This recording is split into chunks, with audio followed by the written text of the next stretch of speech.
Bonjour mesdames et messieurs, je reviens vers vous pour discuter aujourd'hui d'une autre façon possible pour caractériser un plan dans l'espace, ce qu'on appelle l'équation cartésienne d'un plan. Alors on a vu la dernière fois qu'on pouvait écrire l'équation paramétrique d'un plan, j'ai expliqué comment on pouvait faire ça, donc en choisissant un vecteur position et deux vecteurs directeurs non collinéaires. Alors vous allez me dire pourquoi est-il nécessaire d'introduire une deuxième caractérisation pour les plans? Eh bien, parce qu'on va constater que cette équation cartésienne est beaucoup plus facile à établir, beaucoup plus facile à utiliser. Elle ne présente que des avantages pour décrire un plan par rapport à la forme paramétrique qui est assez complexe, on doit dire. Alors, équation cartésienne d'un plan, qu'est-ce que c'est? Eh bien, en fait, on remarque que si on se donne un plan, il y a une chose qui est, si on veut, invariable au plan, c'est un vecteur normal. Si je me donne un vecteur normal, c'est-à-dire un vecteur qui est perpendiculaire à tout vecteur du plan, et si je me donne un point A dans le plan, eh bien je peux caractériser, vous allez le voir, très facilement le plan en question. En effet, si le plan bouge, le vecteur normal bouge de la même façon et reste perpendiculaire à notre plan. Alors, le point de départ, c'est donc de dire, voilà, si je prends un point A dans le plan, et puis n'importe quel point M du plan, donc ce point M, il faut imaginer qu'il peut se déplacer à l'intérieur du plan, je peux donc écrire que le produit scalaire de vecteur AM avec le vecteur normal donne 0, puisque en effet, on a dit que ce vecteur normal est perpendiculaire à n'importe quel vecteur qui se trouve dans le plan. Et ce AM représente justement n'importe quel vecteur dans le plan. Le M peut bouger, donc ce AM peut être un vecteur vraiment quelconque à l'intérieur du plan P. Si j'écris les composantes de ces deux vecteurs formellement, et les composantes du vecteur n que je me suis donné, je peux développer le produit scalaire et arriver à la fin sur une équation plutôt simple qu'on voit ici, dans laquelle on peut lire directement ax plus by plus cz, où le a, le b et le c sont très simplement les composantes du vecteur normal. Et puis il vient un d qu'on expliquera sur un exemple. Qu'est-ce que c'est que ce d? D'où vient ça? Et ceci égale 0. Donc on arrive avec ce petit développement de produit scalaire à des équations maintenant qui sont très simples. On a ici, voilà, la possibilité de décrire un plan par une équation cartésienne si on se donne un point de ce plan et simplement un vecteur normal. Il est clair que si je me donne une direction normale au plan, je connais aussi la direction du plan. Et je peux donc exprimer ça de cette façon-là, très simplement, ax plus by plus cz plus d égale 0. Où le a, le b et le c sont les composantes du vecteur normal ici. Et le d, vous voyez qu'on peut l'exprimer en utilisant les coordonnées du point A. On va expliquer ça plus en détail sur un exemple. Donc voilà la nouvelle équation possible pour un plan, beaucoup plus simple, avec seulement 4 informations à trouver, le A, le B, le C et le D, en sachant que 3 de ces 4 informations sont déjà données par le vecteur normal. Donc retenez que si vous avez un vecteur normal pour un plan, eh bien vous avez presque toutes les informations nécessaires pour décrire ce plan. Alors, on va donner un exemple. Donc, parce que cette chose est dans votre théorie, je vous invite à lire un peu plus en détail. C'est très formel, mais regardez quand même. Ensuite, vous avez des exemples ici que je vous laisserai lire. Voilà, allez jusqu'à l'indication stop. Mais regardons un exemple ensemble. Ici, j'ai dessiné 3 points A, B, C dans l'espace. Voilà. Et j'aimerais déjà donner une équation du plan qui passe par ces 3 points. Et pour faire ça, donc on va déjà essayer de donner l'équation paramétrique de ce plan, c'est-à-dire l'équation qu'on a étudiée la dernière fois. Alors, pour ça, j'ai besoin d'un vecteur position que je vais choisir. Je vais choisir OA, donc voilà le vecteur position. Et j'ai besoin de deux vecteurs directeurs. J'ai décidé de choisir AB et AC. Je vais les dessiner. AB et AC vont être les deux vecteurs directeurs de notre plan. Et voici donc le plan.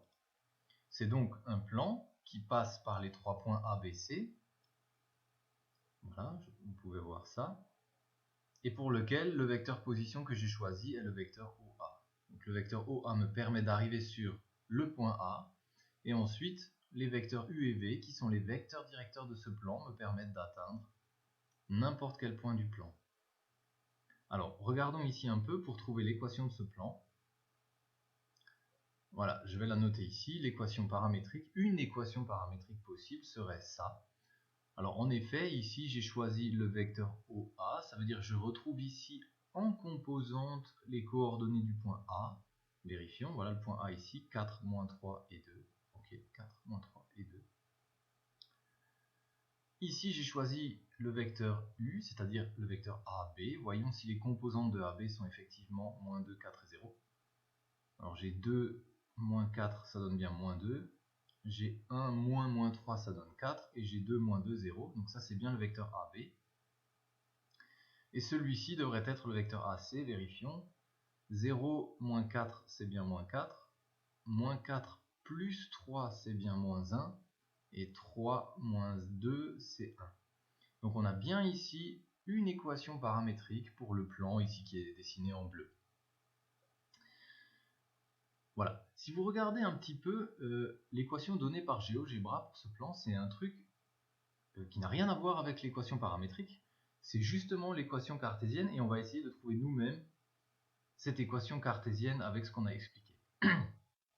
Alors on a dit, pour trouver l'équation cartésienne de ce plan bleu, ce serait bien d'avoir un vecteur normal. Et un point. Alors, un point, j'ai déjà, je vais garder ce point A comme point de référence qui se trouve sur le plan. Donc on va travailler avec ce point 4, moins 3 et 2. Et puis pour trouver un vecteur normal, eh bien on va utiliser cet outil qu'on a mis en place au début de ce chapitre qui s'appelle le produit vectoriel. Pourquoi? J'ai ici deux vecteurs U et V qui sont à l'intérieur du plan et j'aimerais obtenir un vecteur normal, ça veut dire un vecteur qui est orthogonal à la fois au vecteur U et à la fois au vecteur V. Et justement, pour faire ça, l'outil royal, c'est justement le produit vectoriel.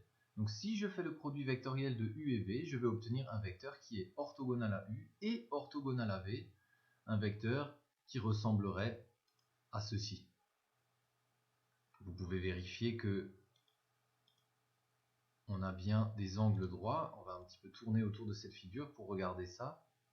Donc il est bien orthogonal au vecteur U, également au vecteur V, et en fait à n'importe quel vecteur du plan. Vous pouvez choisir maintenant n'importe quel vecteur du plan. Ce vecteur rouge est orthogonal à n'importe quel vecteur du plan. On appelle ça donc un vecteur normal. Alors, faisons le calcul des composantes de ce vecteur normal. Alors on a dit, il faudrait faire le produit vectoriel entre AB, qui est le vecteur U, et AC, qui est le vecteur V. Alors voyons, entraînons-nous encore une fois. Donc je rappelle que ici vous avez le vecteur U, et ici on a le vecteur V. Alors si je veux calculer la première composante, je dois barrer la première ligne, et je dois calculer 4 fois 1, moins 0 fois moins 1, c'est-à-dire 4. Ensuite je barre la seconde ligne, et je calcule moins 2 fois 1, moins 0 fois moins 4, ce qui donne moins 2, mais attention au milieu, sur la ligne du milieu, je dois inverser le signe, donc j'ai moins 2 en fait, donc plus 2. Et la dernière composante est obtenue en barrant la dernière ligne ici, et je calcule alors moins 2 fois moins 1 qui donne 2, moins 4 fois moins 4 qui donne plus 16, donc j'ai 2 plus 16 qui donne 18. Voilà donc les composantes d'un vecteur normal au plan P. C'est donc un vecteur qui est orthogonal à tous les vecteurs du plan.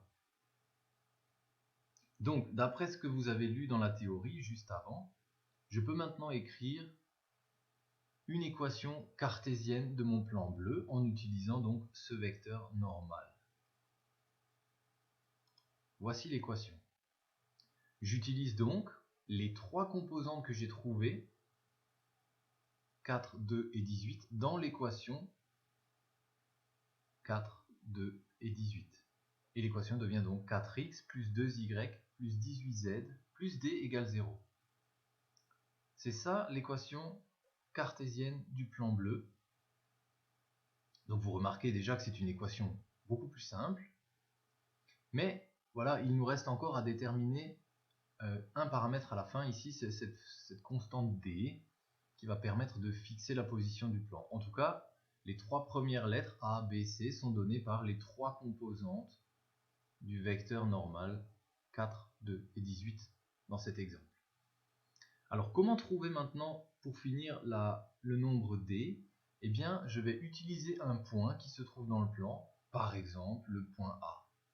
Et je vais dire, chez le point A, en A, x, y et z sont 4, moins 3 et 2, que je vais remplacer dans mon équation. Donc l'x, je remplace avec 4, l'y, je remplace avec moins 3, et z, je remplace avec 2. J'obtiens quelque chose, une petite équation sur d que je peux résoudre facilement. Donc je vais avoir 4 fois 4, 16, 2 fois moins 3, moins 6, et 18 fois 2, 36. Ce qui va me permettre à la fin de simplifier tout ça et de trouver que d est égal alors à moins 46.